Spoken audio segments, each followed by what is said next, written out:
നമസ്കാരം.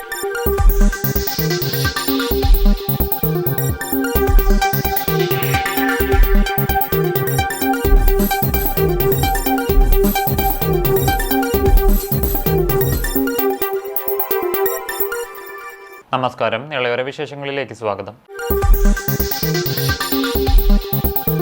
Koottanad Vavanoor SIEMAT engineering college വിദ്യാർത്ഥിനി train തട്ടി മരിച്ചു. മലപ്പുറം വള്ളിക്കുന്ന് ആനയറങ്ങാടി ഒഴുകിൽ തട്ടയൂർമന രാജേഷ് നമ്പൂതിരിയുടെ മകൾ 20 വയസ്സുള്ള സൂര്യയാണ് മരിച്ചത്. കടലുണ്ടി റെയിൽവേ സ്റ്റേഷനിൽ കഴിഞ്ഞ ദിവസം വൈകിട്ട് 5:45 ദാരുണ സംഭവം.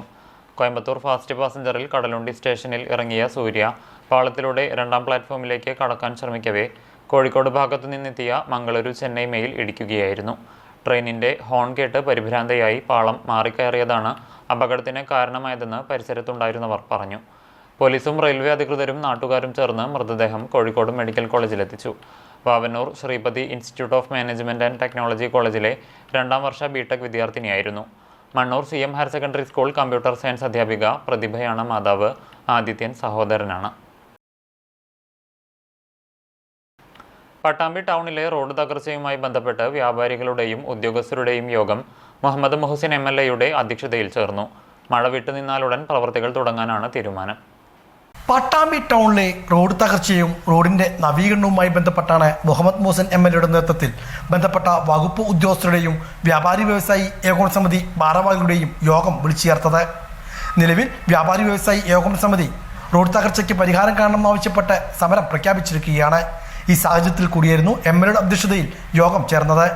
നിലവിൽ റോഡ് തകർച്ചയും ഗതാഗതക്കുരുക്കും കാരണം ദൂരസ്ഥലങ്ങളിൽ നിന്നുള്ള ആളുകൾ പട്ടാമ്പിയിലേക്ക് എത്താത്ത സാഹചര്യമാണ് ഉള്ളത്. ദീർഘദൂര ബസ്സുകൾ പോലും പട്ടാമ്പി നഗരത്തിൽ പ്രവേശിക്കാതെ മറ്റു വഴികൾ തേടുകയാണ്. ഇത് പട്ടാമ്പിയിലെ വ്യാപാര മേഖലയെ പ്രതികൂലമായി ബാധിക്കുമെന്നാണ് പരാതി. റോഡിന്റെ അവസ്ഥ ഇങ്ങനെ തുടർന്നാൽ ഓണക്കാലത്ത് നടക്കേണ്ട കച്ചവടം പോലും ഉണ്ടാകില്ലെന്നും വ്യാപാരികൾ ആശങ്കപ്പെടുന്നു. ഇതിനൊരു പരിഹാരം കാണാൻ ആവശ്യപ്പെട്ടുകൊണ്ടായിരുന്നു MLA അധ്യക്ഷതയിൽ യോഗം ചേർന്നത്. റോഡ് നവീകരണത്തിന് മഴ വലിയ പ്രതിസന്ധി സൃഷ്ടിക്കുകയാണെന്നും കുറച്ചു ദിവസം മഴ മാറി നിന്നാൽ പ്രവൃത്തികൾ ആരംഭിക്കാൻ കഴിയുമെന്നും മുഹമ്മദ് മുഹസിൻ MLA വ്യക്തമാക്കി. അപ്പോൾ അത് പിന്നെ മാത്രമല്ല, അതിന് തൊട്ട് മുമ്പ് എന്ന് പറഞ്ഞാൽ നോമ്പുമാണ്, നല്ല ചൂടുമാണ്.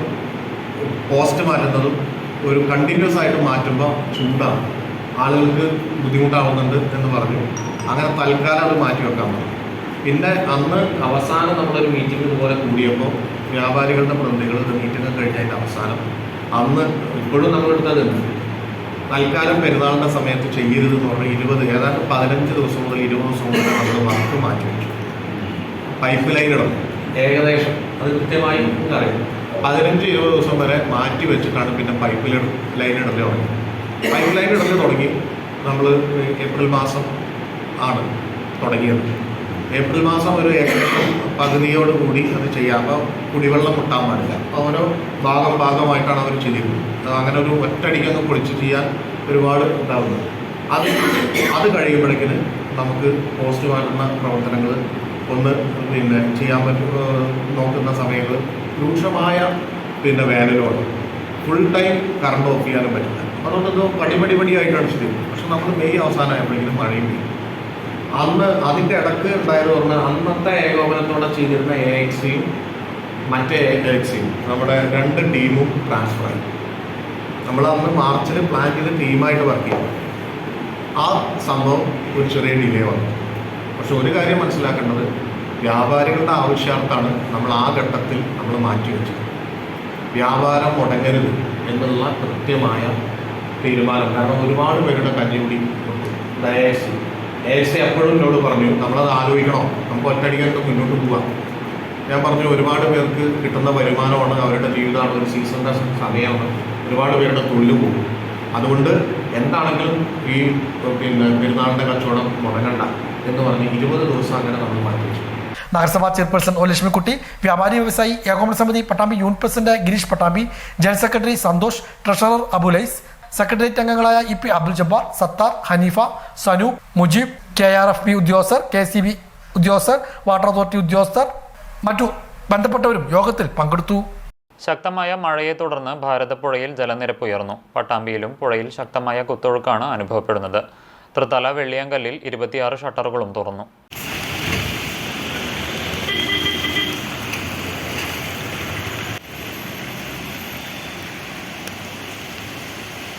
കനത്ത മഴയിൽ ഭാരതപ്പുഴ ഇരുകരയും മുട്ടിയാണ് ഒഴുകുന്നത്. പുഴയിൽ ശക്തമായ കുത്തൊഴുക്കാണ് ഞായറാഴ്ച മുതൽ അനുഭവപ്പെടുന്നത്. പട്ടാമ്പി പാലത്തിന് തൊട്ട് താഴെ കൂടെയാണ് ഇപ്പോൾ പുഴ ഒഴുകിക്കൊണ്ടിരിക്കുന്നത്. ഉച്ചയ്ക്ക് ശേഷം മഴയ്ക്ക് അല്പം ശമനമുണ്ടെങ്കിലും പുഴയിൽ വലിയ തോതിലാണ് വെള്ളം വന്നുകൊണ്ടിരിക്കുന്നത്. കഴിഞ്ഞ ദിവസം തന്നെ വെള്ളിയാങ്കല്ലിലെ 26 ഷട്ടറുകളും തുറന്നിരുന്നു. ശക്തമായ കുത്തൊഴുക്ക് പുഴയിൽ അനുഭവപ്പെടുന്നതിനാൽ ഭാരതപ്പുഴവാസികൾ ജാഗ്രത പാലിക്കണമെന്ന നിർദ്ദേശവും ഉണ്ട്.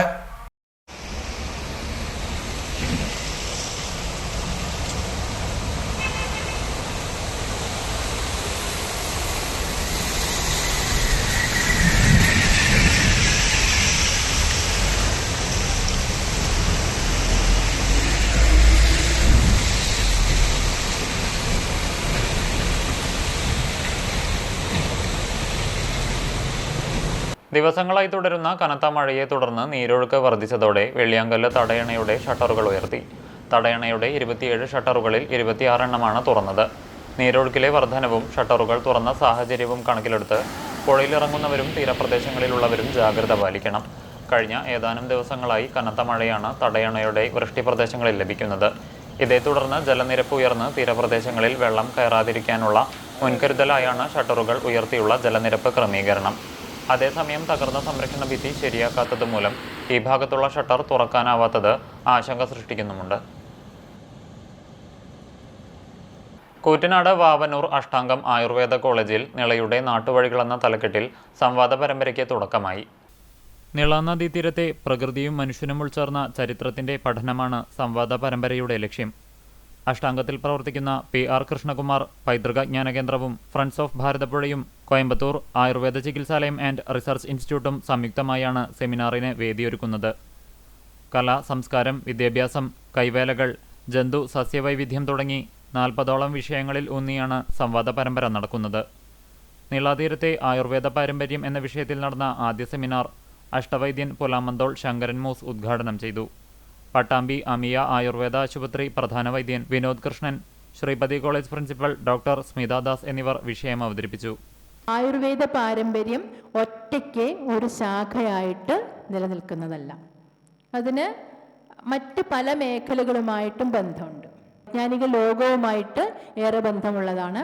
അതുപോലെ തന്നെ ഈ സംസ്കൃത പാരമ്പര്യവുമായിട്ടും ഇതിനേറെ ബന്ധമുണ്ട്. നമുക്കറിയാം, പഴയ ആയുർവേദ ഗ്രന്ഥങ്ങളെല്ലാം തന്നെ സംസ്കൃത ഭാഷയിൽ രചിക്കപ്പെട്ടതാണ്. ഒരു നാടിൻ്റെ പാരമ്പര്യം, ഒരു സിദ്ധി എങ്ങനെയാണ് പരമ്പരാഗതമായിട്ട് കൈമാറ്റം ചെയ്തു പോന്നിരുന്നത് എന്ന് അറിയാനുള്ള അവകാശം പുതിയ തലമുറയ്ക്കുണ്ട്. ആ പൈതൃകത്തിൻ്റെ വക്താക്കളാക്കാൻ പുതിയ തലമുറയ്ക്ക് അവസരമുണ്ട്. അതിനെ നേടിയെടുക്കാൻ ശ്രമിക്കുക എന്നുള്ളതിന് ചില കൂട്ടായ്മകൾക്ക് മാത്രമേ സാധിക്കൂ.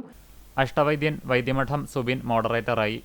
അഷ്ടാംഗം സെക്രട്ടറി ഉണ്ണിമങ്ങാട്ടിൻ്റെ അധ്യക്ഷതയിൽ കോയമ്പത്തൂർ ആയുർവേദ ഫാർമസി ട്രസ്റ്റി ശിവദാസ് വാര്യർ മുഖ്യപ്രഭാഷണം നടത്തി. ഒന്ന്, നിള എന്ന് പറഞ്ഞ ശബ്ദവും കാശ്മീരിലെ നിള എന്ന് പറയുന്ന നാഗരാജാവുമായി ബന്ധമുണ്ടെന്ന് ഞാൻ വിചാരിക്കുന്നു. ഒരു നാഗ ഉപാസനയുടെ ഭാഗമായി ഇതിനെ കാണും. കുമാരസംഭവത്തിൽ 2-ാം സർഗത്തിലെ 22-ാമത്തെ ശ്ലോകത്തിൽ കാളിദാസൻ പുള്ളുവൻ എന്ന് പറഞ്ഞത് ഒരു നാഗ ഉപാസകനാണെങ്കിൽ ഇവിടുത്തെ പുള്ളുവനും കാശ്മീരിലെ പുള്ളുവനും തമ്മിൽ ബന്ധമില്ലേ? എൻ്റെ ഉപാസനയെ സംബന്ധിച്ചിടത്തോളം അനന്തനാഗും തിരുവനന്തപുരത്തെ അനന്തപത്മനാഭസ്വാമിയും നിളയും എല്ലാം ആ അനന്തമായ ആ അനന്തനെ തന്നെ സൂചിപ്പിക്കുന്നതാണ്.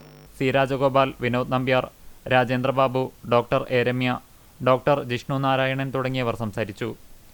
അടുത്ത സെമിനാർ ആഗസ്റ്റ് 23 ശനിയാഴ്ച നിളാതീരത്തെ നെയ്ത്തു പാരമ്പര്യം എന്ന വിഷയത്തിൽ നടക്കും.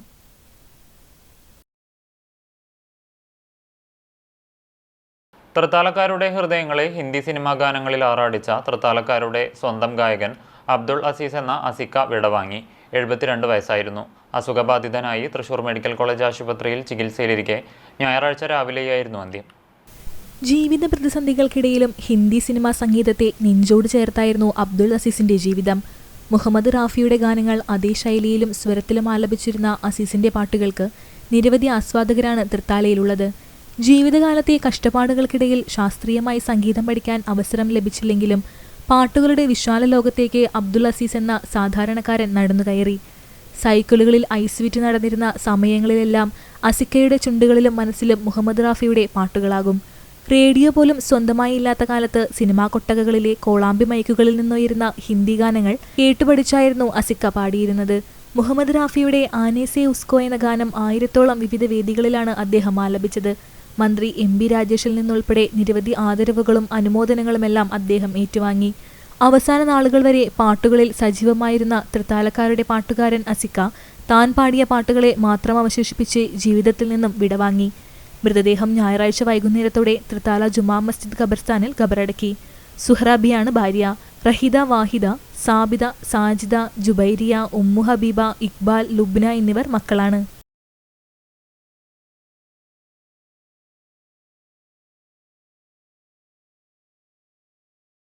ക്ഷേത്രങ്ങളിൽ ഇല്ലം നിറ നടത്തി. പട്ടാമ്പി പടിഞ്ഞാറേ മഠം ശ്രീ ഗുരുവായൂരപ്പൻ ക്ഷേത്രത്തിലും ഞാങ്ങാട്ടിരി ഭഗവതി ക്ഷേത്രത്തിലും ഇല്ലം നിറ നടന്നു.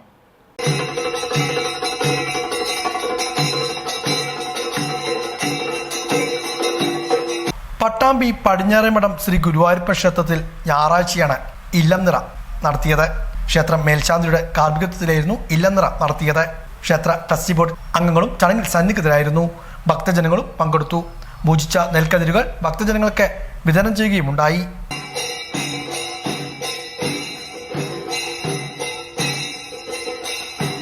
പട്ടാമ്പി ഞാങ്ങാട്ടിരി ഭഗവതി ക്ഷേത്രത്തിലും ഇല്ലം നിറ ആഘോഷിച്ചു. ക്ഷേത്ര മതിൽപ്പുറത്തു നിന്ന് മേൽശാന്തി രമേശ് എമ്പ്രാന്തിരിയും കീഴ്ശാന്തിക്കാരും നെൽക്കതിർ തലയിൽ വെച്ച് വാദ്യഘോഷങ്ങളുടെയും ഭക്തജനങ്ങളുടെയും അകമ്പടിയോടെ ക്ഷേത്രത്തിലെത്തിച്ചു. തുടർന്ന് പൂജിച്ച നെൽക്കതിരുകൾ ഭക്തർക്ക് നൽകുകയും ചെയ്തു. നിരവധി ഭക്തർ ചടങ്ങുകളിൽ പങ്കെടുത്തു. തളി ശ്രീ വീരസ്ഥാനം വിരുട്ടാണം ഭഗവതി ക്ഷേത്രത്തിൽ ഇല്ലം നിറ ആഘോഷിച്ചു. പ്രസന്നൻ അടികളുടെ കാർമ്മികത്വത്തിൽ ക്ഷേത്രം പ്രസിഡന്റ് VKS അടികളുടെ നേതൃത്വത്തിലാണ് ചടങ്ങുകൾ നടത്തിയത്. രാവിലെ ഗണപതി ഹോമം, വൈകിട്ട് ഭഗവത് സേവ എന്നിവയും നടന്നു. ക്ഷേത്രത്തിൽ വന്ന എല്ലാ ഭക്തജനങ്ങൾക്കും പൂജിച്ച നെൽക്കതിർ വിതരണം ചെയ്തു. പ്രഭാത ഭക്ഷണ വിതരണവുമുണ്ടായി.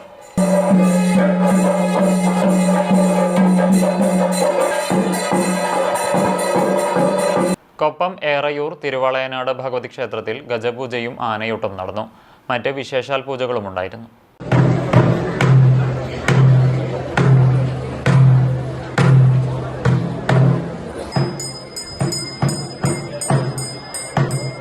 കൊപ്പം എറയൂർ തിരുവളയനാട് ഭഗവതി ക്ഷേത്രത്തിൽ രാമായണ മാസാചരണത്തിന്റെ ഭാഗമായാണ് വിശേഷ പരിപാടികൾ നടത്തിയത്.